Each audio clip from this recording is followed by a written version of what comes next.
Evening. Today I ran through a book called About a Place in the Kinki region by Sesuji. This is translated from Japanese, and even though it's technically one interconnected account, it's written as a series of short stories which all take somewhat different formats. So there's people giving accounts of stuff that happened to them, people giving accounts of stuff that they've heard about.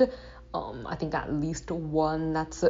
chat messages from social media posters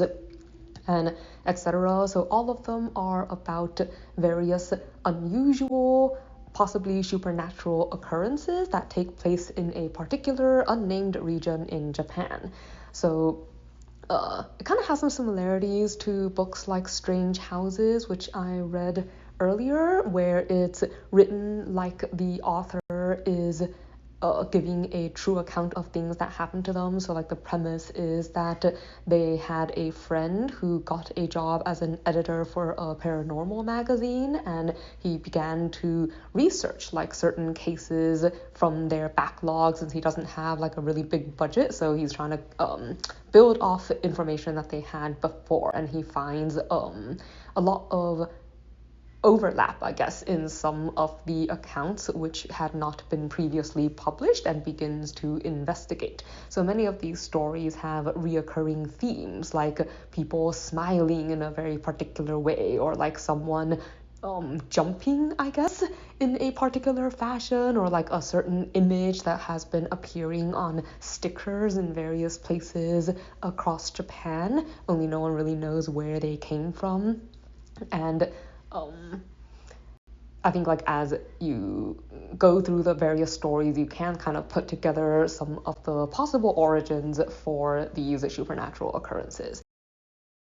So I really like how a lot of the stories have a strong urban legend kind of feeling to it, and there's also quite a bit of diversity in the types of stories that are told. So for instance, you have the really creepy child's game that people are playing on this part or at this particular apartment complex, or this building where a lot of people have historically come to commit suicide, or someone looking for apartments online and coming across a strange photograph only to find themselves seeing that same photograph everywhere, like to the point where they're making photocopies and the photograph appears amongst their photocopies even though it wasn't in the materials that they were actually printing. Or